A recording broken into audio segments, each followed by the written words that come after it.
And we're back for another episode of the Powerhouse Podcast. I'm Clayton Collins, CEO at HousingWire and your host for Powerhouse. Today's guest is Peter Maglathlin, the CEO of Sierra Interactive.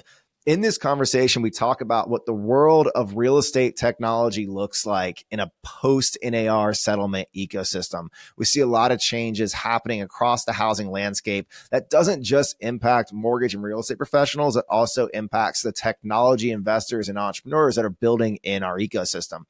In this conversation with Peter, we learn more about his background on Wall Street and deal making and how that led to Sierra Interactive.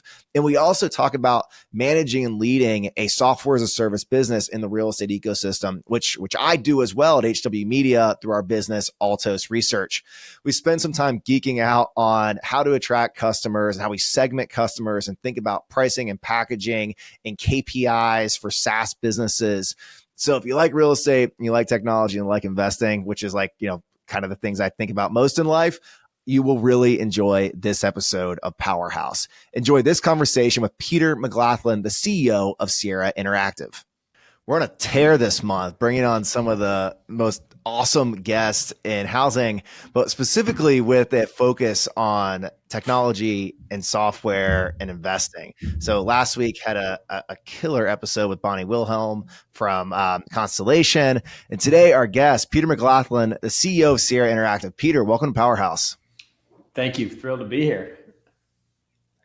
All right, man. So you and I had an intro call a few weeks ago. And we're going through this conversation. Like, we got to do this like on air. Just make this a podcast. And what I love is that like the introduction we had, you were actually working with our content team and doing some business with HousingWire before you and I even had a chance to meet. So it's really cool that I had a chance to learn about your business through the pages of HousingWire, which is it's where I like to learn about things. So my primary news source. Yeah, I mean, Peter. Well, HousingWire has quickly become my go-to news source. I'm 2 years into real estate tech, so I'm still kind of a newbie, but you guys are my go-to. In a world where there's a lot of noise, providing even just a bit of clarity is helpful. So, well, let's go deeper on that. So 2 years into real estate tech, how did you become CEO of Sierra Interactive? What's the story? Okay. Yeah, it probably is helpful to give a little context about what I was doing, actually kind of my career genesis. So I graduated college in 2007, having no idea what I wanted to do with my life. I went into investment banking in New York City in September of 2007, very soon before the financial crisis. So not only was it a like smack in the face from you're going to be working 14 to 16 hours a day, it also came with you're also going to undergo one of the biggest corrections, if not, downturns in the market that we've seen in the better part of 20 to 25 years. So, dude, we didn't even hit on that in our intro call, but I'm an 07 grad too, moved to New York in 07, started at Citi. So we're running that like parallel path of like walking right into the storm. Yep. So not only was I working at an investment bank, but I worked in the financial institutions group. So we were advising other financial institutions around corporate strategy, right? M&A, capital raising. And it was a really wild time because most banks were falling apart. And the one I was working at, UBS, was doing okay, but still was struggling. And so it was this fascinating dynamic of me as a 22-year-old trying to not only figure out how to be a professional, but then operate within this context of the world's falling apart around me. So was literally just trying to do everything I could to be helpful to the managing directors, the associates. I think what it taught me more than anything was like how hard I could work, right? I didn't realize I had this ability to like drive that hard, and the job required it. And I just got it done. It wasn't sustainable. And I think as I thought about my 30 to 40 year career, I didn't want to be an investment banker long-term, but the people I worked for were incredibly bright. The people I worked for were some of the most driven people I've ever been around. And I think showed me what good looks like, right? So after a 2-year apprenticeship at investment banking, I decided to stay in financial services, moved over to a hedge fund called Highbridge Capital Management. They're a multi-fund strategy firm in New York City as well. And I actually worked on the corporate strategy side. So they're more of an institutional fund. They were buying other businesses.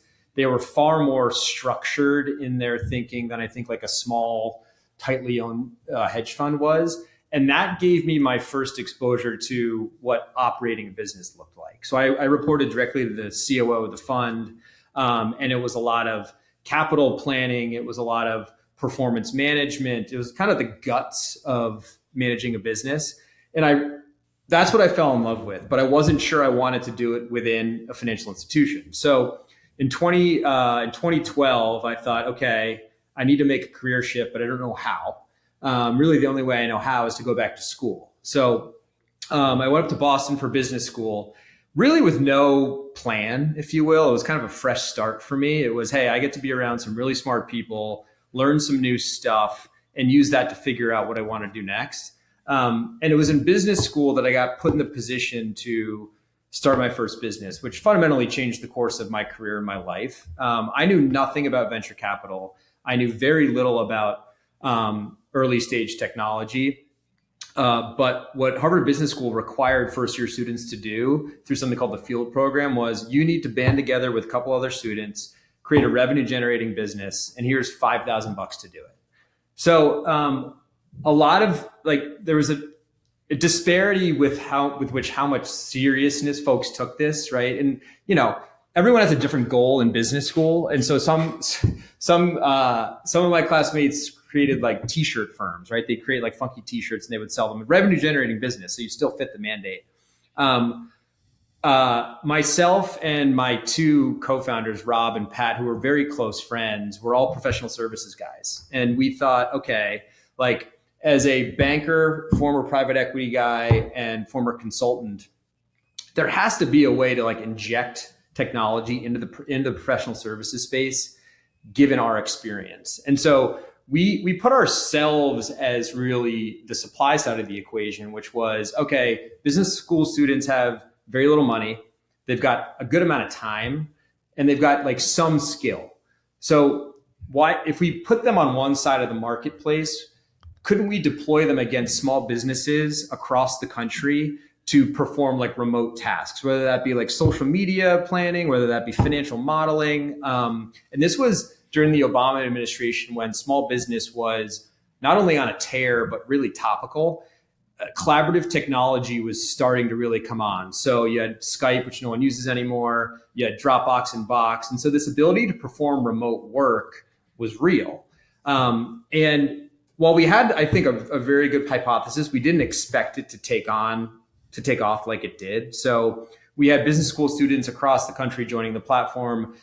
To create demand, we literally walked, this is entrepreneurship 101 for you. We literally walked door to door in Cambridge to like enlist different businesses, salons. Did you have to like owners. create a business that you knew you'd sell to your classmates, or was that just like the ideal client profile that you had the most access to? Is there like, what was that driver? So the mandate was that it needed to be revenue generating. You had $5,000 to do it. But they made it competitive, and business school students are highly competitive, myself included. And so if you emerged from your section, you would then be put in front of a panel of real venture capitalists who would potentially fund your business. And so we took this really seriously. And I think that great outcomes in entrepreneurship tend to stem from a problem that you felt and really understand, therefore are able to come up with at least an MVP solution that you continue to iterate on. And so we had all consumed consulting services and had realized, hey, McKinsey's great, Bain's great, BCG's great, but like small, medium-sized businesses are fundamentally blocked out from consulting, right? Business school students look like consultants. Connective technology is there. Why can't we put business school students on one side and small businesses on the other? And there's a willingness to pay. The price point is probably right. And we felt like there was a marketplace concept that was ready to be born. But literally what we did to generate demand at the onset was go door to door in Cambridge, right? And like a lot of what entrepreneurship comes down to is like, what is your willingness to grind and what is your willingness to like do the dirty work? And so we were able to generate some proof points, right? A salon had a really good outcome with like a local bank branch that had a really good outcome. But the challenge with building a marketplace is it's all about the supply demand dynamic, right? So we had excess supply. We had thousands of business school students. We just didn't have the demand. So we thought, all right, how do we generate demand at scale? One of my co-founders, Rob, was like, we got to engage this really small PR firm and figure out if we can get like a story written about us. We got a story written about us. It ended up getting picked up by CNBC. And that's when everything just kind of like took off in a way that like was hard for us to manage. So demand was coming on board, supply was there, but we weren't quite ready for it. But it's always a better thing to have a surplus of activity and demand than you're ready to serve than the flip side to that. So I'll fast forward a bit, but the reason that changed my life was it brought me into the world of entrepreneurship. And for my money, there's no better way to learn about not only how business works, but how the world works than by trying to create something yourself and then go sell it, right? It takes, like, you are told no from customers, from investors, from peers, more time than I'd ever like to admit. But it's that persistence it builds and the belief that if you really have inside you will allow you to overcome that. So I was COO, and that repetition, that early career experience, doing it on campus with kind of a safety net behind you in a less risky environment, like gives you the chance to learn how to sell, how to pound the pavement, how to negotiate vendor agreements like the PR firm, and get something off the ground, which I imagine incredibly valuable as you launched into the big leagues without a safety net. Totally. Where you are now. Well, I think you brought up a really important point I want to harp on, which is this ability and willingness to sell. And I think what I underappreciated being a finance guy pre-business school was, if you're in business leadership, most of your job involves some type of selling. So we'll get to where I am today. But when I think about my role as CEO of Sierra, and I think about what I spend my time doing, 90% of it involves some semblance of selling, right? I'm selling the market on our product. I'm helping our sales team close big deals. I'm selling new hires on why to join us. I'm selling our business, our employees on our strategy. I'm selling you on why you should have me come on your podcast. Like, it's all about influence, and influence involves selling, right? And if you want to build something, what you need to realize and get good at and learn to love, honestly, is the process of selling. And that's what entrepreneurship is all about. And so I spent 5 years at that company. We grew the business to 150 employees, 25 million plus in revenue. We made a lot of mistakes, but we made some of the right decisions, which allowed us to get there. I was COO, CFO under a co-CEO structure. Those two guys remain my really good friends. One of them still runs the business today. But I decided to go start another thing. I was still single. I had no mortgage, no kids. So while I was outside of the cradle of business school, like, my risk tolerance was really high. And so I was lucky enough to just be able to take a little bit of time off. And I did some networking. I knew I wanted to start another business, but I didn't know what it was. And I ran into someone named David Broomhead who had this idea for a business called Trade Hounds. And so he grew up in a trades family in Australia. His mother was a GC. His father worked in the trades in some capacity. And his thesis, which I really still believe, was, hey, LinkedIn works really well for white collar folk, for the office crowd. You and I can communicate our skill set really well on a written piece of paper or on a digital resume.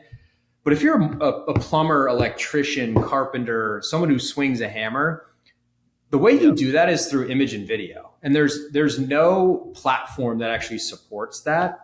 What if we could bring together at scale skilled tradespeople to be able to actually network with one another and then eventually find jobs and buy product through the platform? So totally different market. But I think a lot of what I had learned building my first business applied, right? Because you make so many mistakes your first go around. I can still make a lot of mistakes today, but I knew what not to do in a lot of situations. So we were able to, I think, hire a really good team. We raised some venture capital. We scaled the platform. And the idea caught hold within the trades community. And we had hundreds of thousands of skilled tradespeople using the platform for a variety of things, creating a portfolio, networking with each other, getting advice, and then eventually finding jobs and getting discounts on tools, apparel, gear, food. And so that was my second entrepreneurial at bat. And So about it 4 wasn't, years. so like when you think of like a marketplace, it's not connecting tradespeople with consumers. It's more for like inside the communication inside of the profession and finding opportunities in a B2B framework. Well, it's a really good question. So when you think about how to building a marketplace, inevitably there's going to be an imbalance from the start, from a supply demand perspective. And what you need to figure out and have conviction in is where is the scarcity, right? And so when it came to building Catalent Technologies, that first business, we had a surplus of supply and the scarcity was in the demand. So we focused all our time and energy in how do we drive incremental demand, meaning like businesses that need consulting services to our platform, because we effectively knew the supply would be there. For trade hounds, it was the flip side. It was the supply, the labor, the skilled labor was the scarce asset. If we could amalgamate that in one place, we knew the demand for their services would be there. It's just that no one had figured out how to bring the supply in. Yeah. And so we built a tradesperson-oriented mobile application because they don't use laptops, right? They own them, but they don't really engage with them. So it was a mobile application that allowed them to engage with each other in a professional forum. And then once we got to scale, contractors, tool companies like came out of the woodwork to say, hey, like we want access to this and we're willing to pay for it. So it's all this like, where is the scarcity? Make sure you achieve some semblance of scale within that scarce forum, and then you can monetize. And that mobile first mindset that you had to develop at Trade Hounds, really applicable to real estate. We talk about that all the time at HousingWire, especially as we're talking about serving our real estate agent and broker market. Like if we're not mobile first, we're nothing. And that's like when you have a job category that spends most of their time like in the field, not sitting behind a 36-inch monitor, it takes a different type of digital tool to serve them well.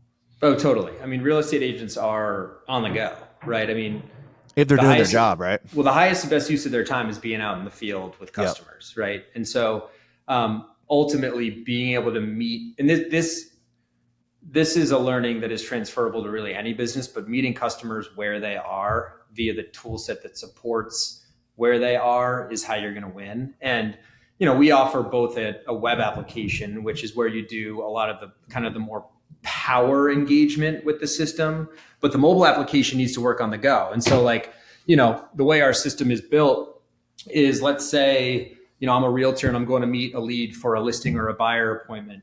A lot of what the mobile app is used for is refreshing yourself on the lead detail, right? And so we're able, like, that's really what agents will do leading into the meeting. And then post meeting, it's for logging notes, logging next steps, sending a calendar invite to customers, et cetera. But it's a very good point.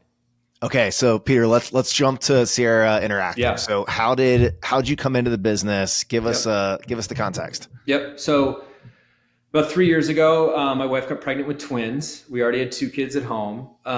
We have 4 healthy, beautiful, crazy kids now. And at that point in time, I thought, okay, I've spent 10 years in the early stage venture world. I loved it. But my risk profile had changed a bit. And I was also ready to, I think, I wanted to give a shot at being a CEO. And so the natural next step for me was to move into private equity. But what I really wanted to do was to move into growth and early stage technology oriented private equity, where a lot of my skills I think would be very transferable. So I was lucky. I mean, careers are windy paths that involve luck. A member of my board at Trade Hounds, his wife was senior at a business called Alpine Software Group. I had never heard of Alpine Software Group in my life. It's wild how little the venture world and the private equity world overlap. They're starting to overlap more. And the more I learned about Alpine, the more I was compelled. So Alpine Software Group is a division of Alpine Investors, which is a large San Francisco-based private equity firm. And that's so Graham Weaver's business, Alpine Investors, had like developed an expertise in investing in technology and software businesses. And then Alpine Software Group was a spinoff with an increased level of focus. What's the difference between like Alpine Investors and Software Group? Yep. I'm glad you asked this question. So Alpine Investors is a multi-billion-dollar kind of traditional private equity firm that invests both in software and services. What Alpine realized a little under 10 years ago was, hey, there's this huge opportunity in what we call vertical SaaS. So software platforms that are built exclusively for a very specific customer demographic.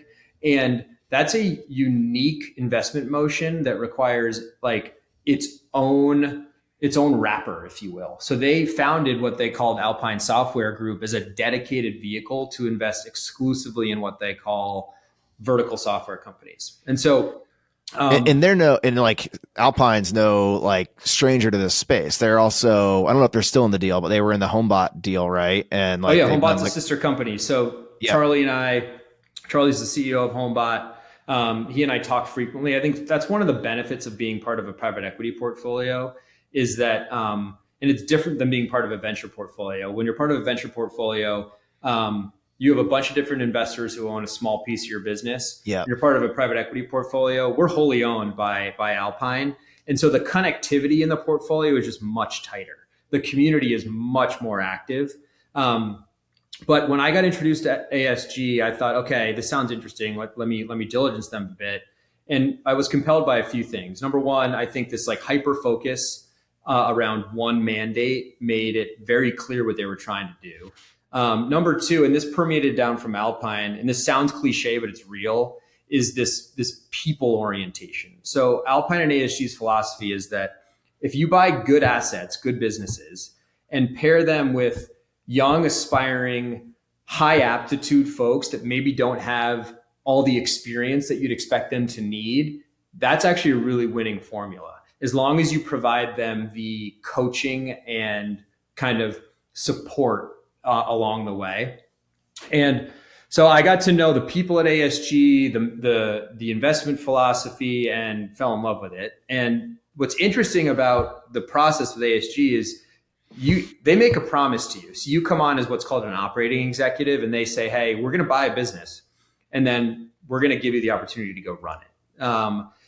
Do you help with sourcing at all, or are they sourcing and you're helping with diligence? Like what's the interaction there?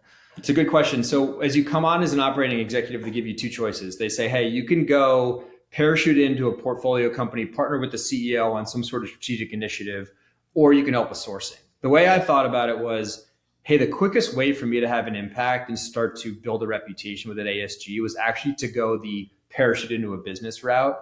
So I went into Trucker Tools, which is a great portfolio company. Carrie Jablonski is an amazing CEO, and partnered with her in building out an important initiative. And then about a month and a half into my time there, I got a call from Steve Reardon, our CEO at ASG, the holdco, and he said, hey, we're buying this business called Sierra Interactive, amazing asset, huge end market, great fundamentals. We'd love for you to take it on if you're willing. And I told Steve, hey, I'd love to think about it, talk to my wife. I knew in my heart already I was going to do it. And then I hit the bid. And I think that what also positions me, what made me comfortable about moving into a role like this was having been a founder in the first place. So there was a certain amount of empathy I felt like I could bring to the situation and taking over from a founder, because ASG's model is they buy 100% of the business and then they transition the founder out over time, because it takes a different leader to go from 0 to 10 million in ARR than to go from 10 to 50. And I think most founders understand that, hence why they're selling the business. And so in October of 22, I was announced as the new CEO. Ben Pesco, who's an incredible founder, a visionary product person, partnered with me over the better part of a year before fully transitioning out, almost a year ago at this point. So what did Alpine see in Sierra Interactive in 2022 and they did the acquisition? So kind of thinking through like the acquisition thesis, why Sierra? And then I want to go deeper into where we are today, but let's start with in 2022, what they saw. Yeah. So I'd say a few things need to be true if ASG is going to deploy capital against what they call a new vertical. Real estate tech, residential real estate tech was a new vertical. Number one, is the business like a platform in nature, right? Meaning, is there an opportunity not only for real organic growth, but also what we call inorganic growth? So we leverage the balance sheet of Alpine and ASG to make strategic acquisitions over time, whether it's we're buying customers, we're buying interesting products, we're buying scale. That was undeniably true there for Sierra because we're an IDX CRM platform. we occupy like the core of every real estate business's stack. And there are so many different ways that we can extend the platform from there. So that's number one. Number two, real quick, Peter, a lot of our audience members are on the mortgage side. So give us a little deeper explanation into like an IDX platform at the core of a real estate business. What does that enable? What is it? Why does it matter? Yep. The term IDX was brand new to me when I took over Sierra. But when you think about a real estate business, there are really two critical components to their technology stack. I'm a little biased given our business, but I believe this is true. Number one, you need a customer-facing storefront that hooks up to the MLS that allows you to display listings, right? It hooks up via what's called an IDX feed. And so Ben and team had built a very defensible business around real estate websites because they had proprietarily built these IDX feeds to over 400 MLSs across the country. Yep. They were highly performant websites that ranked very well organically, but as importantly, converted traffic really well. So a lot of our customers come to us because they need a highly performant, attractive storefront to be able to show the market. But then paired with that is a customer relationship management system, a CRM that's purpose-built for real estate. And I think that part is important because yes, there's Salesforce, yes, there's HubSpot, but the real estate workflow is different, right? And so our leads come through our IDX websites and flow into the CRM. And we have all sorts of automations and capabilities that allow folks to, whether the buyer or a seller, send them drip campaigns, engage with them automatically via dialer, et cetera. And so IDX plus CRM are, in my opinion, the two core components of the tech stack, but there are many other important products out there. So still wearing the investor hat and kind of thinking through the thesis, entering a new vertical in real estate for Alpine, entering a new vertical for you, real estate tech has proven to be a high opportunity in market, but we also operate in it's a cyclical market. We talked about that a little bit in the last episode of Powerhouse with Bonnie, and she shared about Constellation has experience in this space. They get it. They understand investing and operating in cyclical markets. How did Alpine think about that? And how did you think about that as an operator, potentially stepping into a business that has some market drivers that aren't always going to be in your control? Yep. It's a good question. And so I'd say that ultimately the way Alpine gets comfortable with cyclical markets is our willingness to hold assets for long durations, right? And so like at the end of the day, you have that in common with Constellation. That was a big topic of that conversation. And so like ultimately is real estate, are we going to go through at least one, maybe two cycles during the hold period? Yes, we're in one right now, right? We're in a low point in the cycle. And I think ASG, the performance of ASG's assets, as they've done analysis on this, for the longer they've held them, the better they've typically performed. Hey, that's not always the case because the way we think about the world is we may reach a scale at Sierra where ASG is no longer the best owner of the asset because we know how to take businesses from 15 to 50 million in revenue. And there are so many other firms that know how to take businesses from 50 to 200. Right. But it really comes down to this willingness to hold the asset, as well as I think the underlying fundamentals that got them excited about Sierra on a relative basis in the space. And so, our space is characterized by what I'd call low churn and high retention, right? We'll talk a lot more about this, I'd expect, but there are real estate agents coming into and leaving the industry all the time, which for a software business makes for a challenge, because it makes it such that you can't retain your customers at nearly as high a rate as maybe an enterprise software business. Yep. Sierra's net revenue retention was best in class relative to peers. And so this combination of a long hold period and what they call high revenue quality or predictability of revenue said, okay, big end market, lots of organic growth potential, lots of inorganic growth potential. Maybe we'll go through a couple cycles, but we think the revenue quality is there. And if we put in the right team, we can withstand any cycle. So how do you think about prioritizing like traditional SaaS metrics between like looking at churn from a customer level, looking at account growth, seeing how that impacts total net revenue retention? Like inside of my business and our Altus research business, we do watch like multiple SaaS KPIs. Right now, I'm very focused on customer count growth because I know I can use customer service and product and pricing strategies to grow ARPU over time. But in an industry where people come and go, like that's the highest churn component or highest churn KPI. If I just watch like net revenue retention, yeah, I'm good. Like net revenue retention positive. But like, how do you think about prioritization of KPIs in a business like with these dynamics? Yeah, so it's a really good question, and we think a lot about this. So I'd say for us, it's all about segmentation, right? And so we segment our customer base very deliberately in a way that I think speaks to what makes individual segments different. And so I can run you through our segments right now. We have the single agent segment, we have the 2 to 5 user segment, we have 6 to 10, and then we have 11 plus, right?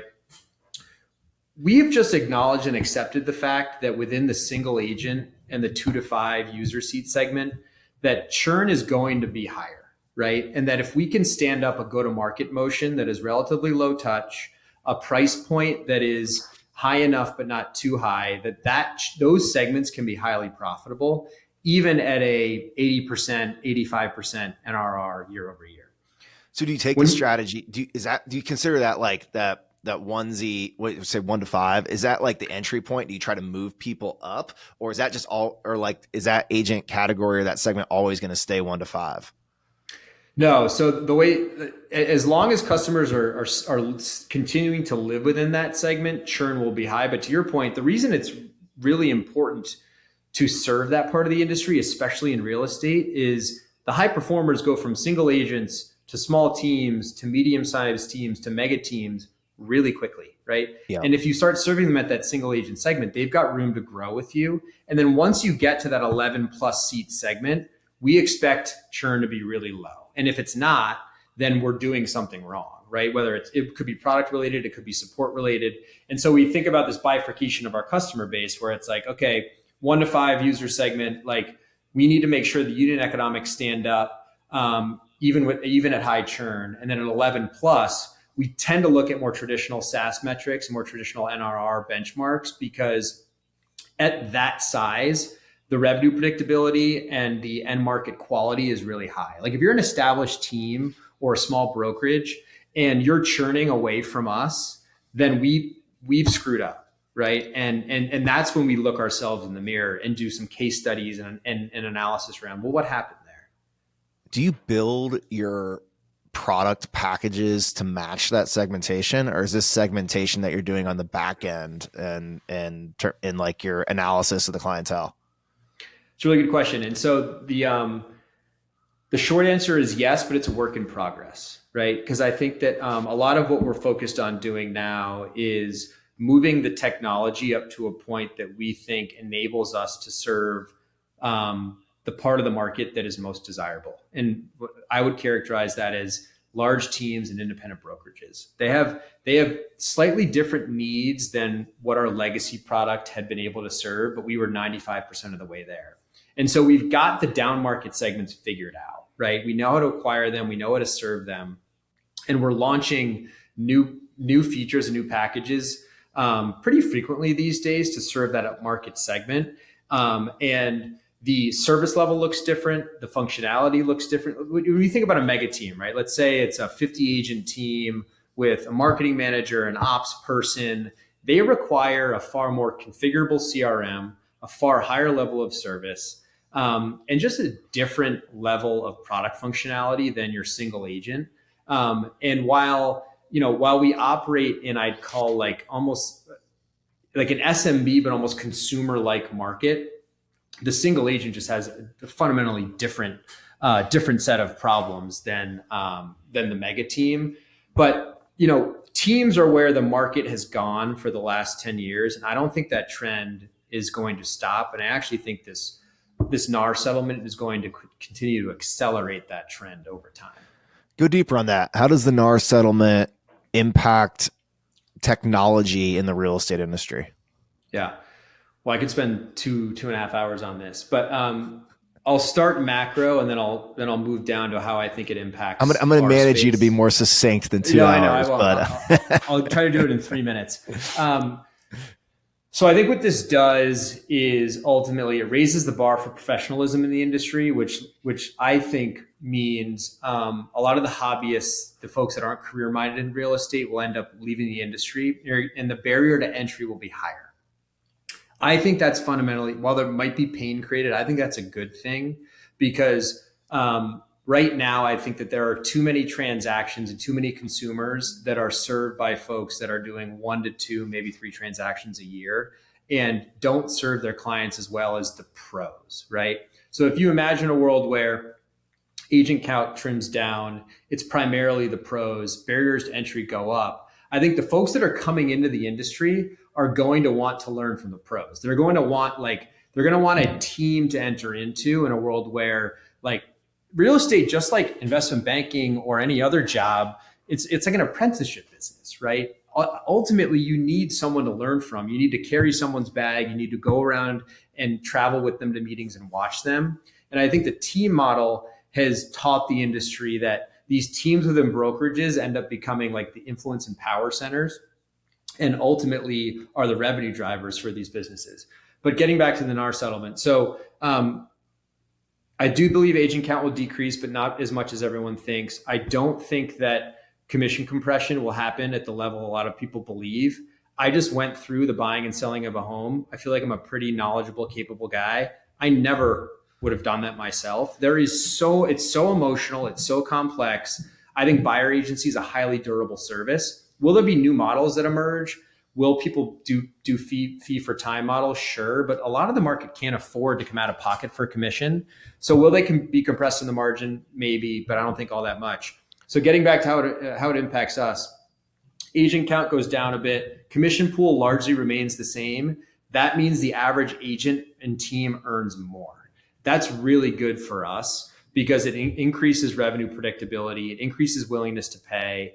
And I think that ultimately it creates for a healthier end market. And the software providers, I think, will benefit from this. Hey, we need to retool our software to make sure we are positioned to serve our customers in a post-NAR world, right? How are commissions being communicated? Buyer agency agreements now need to get signed much earlier. We need a workflow for that in our technology.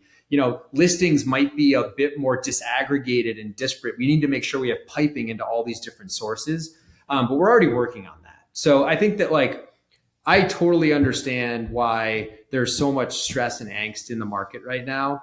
I think it's starting to subside and that ultimately the market will look even better and healthier and stronger a year from now than it is today. So across vertical software, there's been a multi-year, if not multi-decade trend of trying to go to sell enterprise versus sell user. Real estate has been an industry where most of the software solutions out there are trying to either sell directly to the user on a per seat basis, or at least take a groundswell approach where you get in with a single agent and then can sell up to team or brokerage. Mm-hmm. But historically, brokerages very reluctant to pay for anything on behalf of their agents. Agents are transitory in and out of the industry. They're also transitory across brokerages. So the successful enterprise sales that I see at the brokerage level still end up being some type of pass-through cost where the agent ends up or the team lead ends up actually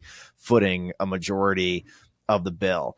So in an ecosystem where the industry starts changing and there's a cream rises to the top, focus on quality, higher barriers to entry, do technologists, do entrepreneurs stop building per seat solutions and say hey, I'm selling this to businesses. This is true B2B. We're not selling to the user anymore. We're selling to the team lead or the brokerage. And does that leave is that what happens?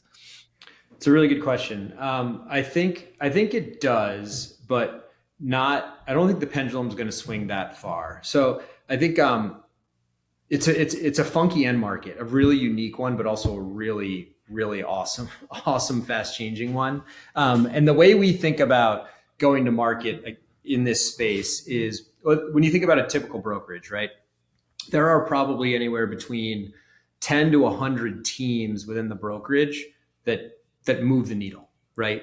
And as we think about penetrating those brokerages. It's not me going to Gary Keller and saying, Gary, you need to offer Sierra to all of your customers. It's me going to those 10 team leaders, figuring out a way to sell them on Sierra, create proof points within the brokerage. And then once I have established credibility, going to Gary, going to Sharon at Real, who we just inked a partnership with, and saying, hey, you already have teams using this. We're knocking it out of the park with these teams. Let's create a special, unique offering for your brokerage that makes your agents and teams feel special, right? Because most of the money in the space resides within these teams, right? They're the ones generating the commissions. They're the ones hiring the agents. They're the ones who, the brokerage leaders, when they think about brokerage leaders, their customers are their agents. Yep. Then consumers are the agents' customers. And so we're serving like Gary's customers. We're serving Sharon's customers. And if we do a really good job of that, they take note, and you can bubble up to something that's more substantive. I think what I worry about sometimes is this top-down approach can be a race to the bottom, because it becomes all about costs, right? It's like, well, yeah, we need revenue share. We need, you need to offer a unique price. Whereas if you deliver for the agents and teams first, then you're approaching the conversation from a very different perspective, because it's like, okay, I already know Sierra is delivering for customers. We need to work with them. Let's get this deal done. I got to introduce you to Asad Abdullah. He's the CEO of SLM. It was called Scott Leroy Marketing. It was a company he bought, I don't know, a little over almost 3 years ago now. So a similar time frame as when you came into Sierra. But like, I've learned through him, I'm on the board of the business. I've learned through him, nice, of the groundswell selling into real estate brokerages. It's they do like outsourced tech support and agent onboarding. But I'll make an intro. Well, I think what's also fascinating about this space, sorry to interrupt you, is like the network effects in this business are massive. Yep. Right? Referrals are huge. Like word of mouth travels like so if one agent has success, they refer it along, and you can flow within a brokerage really fast. Yeah, and that could work like for or against. Yeah. I saw in one of the agent Facebook groups, like someone started a chain of like what's one real estate software tool that you regret ever buying, and like there was like thousands of comments that like just burned people, and like I was like, yeah, that's not a good look. Like people can those network effect. Negative. There are positive and negative network effects in this industry. So okay, so we talked about how the settlement may change real estate software and technology. How does that change your operating and investment thesis? Because if I understand what you're charged to do at Sierra, there isn't an M&A component to this, correct? Yep. Okay. So where do you go? How does this inform where you go next? It's a really good question. So I think already the best real estate businesses in the world were already primarily listings focused. It's the most predictable way to drive like commission revenue, right? If you win a listing, then your likelihood of transacting is far higher than if you're working with a buyer. Buyers still need representation, but what the industry has already started to do is deploy more capital. I'm talking about our customers. They're deploying more capital towards generating seller leads and winning listings, right? And so a lot of our focus, both from a product strategy and an M&A strategy, has been, okay, in a world where the value of a listing goes up and the value of a buyer lead goes down, how does that implicate our strategy, right? We already have a great seller lead work toolkit, but a lot of what we're doing is actually trying to win through partnerships, right? And so there are I feel like when it comes to product, we are relatively low ego at Sierra in that we're going to be really good at CRM and IDX. We're not going to be great at transaction management. We're not going to be the seller lead tool of the future. Like we want to interplay with those businesses and integrate with them such that our product only gets stronger, right? So Fellow, I'm sure is a business you've heard of. I know Ryan Young really well. He's been a customer at Sierra for 10 years. We're building an integration with them such that our products speak to one another and become like super powered. HomeBot, another great example. Like not only do they serve the mortgage space, but they're starting to serve the real estate space. And it's all about lead nurture and listing generation, right? Like a seller lead typically takes 12 to 18 months to convert, right? A buyer lead 4 to 6. And in that world, it's when you have a database, it's how do you enrich the data, use that data to nurture the database, and then create a seller lead and listing generation machine, because it's really hard to advertise for seller leads, right? Zillow perfected the game for buyer leads, right? Get everyone, create a portal, display listings, get consumers to come, and then connect them with an agent. Sellers are harder to find, but they're much more valuable. And I think what real estate, the biggest missed opportunity in real estate over the last 10 years was these 10, 20, 30, 40, 50,000 lead databases were going untouched. It was all about, how do I get more? How do I get more? And you have a gold mine sitting in your CRM. You just need to make sure the data is accurate. You need to create a nurture and engagement strategy such that when those folks are willing to sell, you're the first call, right? That's what Fellow, HomeBot paired with Sierra enable us to do. And then I think one of the big opportunities I see in this space, and this is more like we're thinking about this from an M&A perspective, kind of pulling back the cloak here, is I just went through a home purchase and sale process. I was blown away by the fact that my agent and I weren't on a software platform communicating about all the different things that needed to get done. Right. Yeah. And this isn't necessarily transaction management, because I think transaction management is far more about like documentation, compliance. But I think there's a big opportunity for us and for the industry to create more connectivity between the agent and the consumer, to provide a shared experience and connectivity throughout that process. And also a way to loop in other ecosystem players, right? Whether that's mortgage, whether that's, contract, like all sorts of different people have a role to play in a real estate transaction. The agent will almost always certainly be the central node of that transaction. So give them a platform that brings the consumer in. So if you fast forward 5 years and you look and think about how you may describe Sierra, does Sierra end up becoming a group of related companies that serve the agent and the broker with some integration?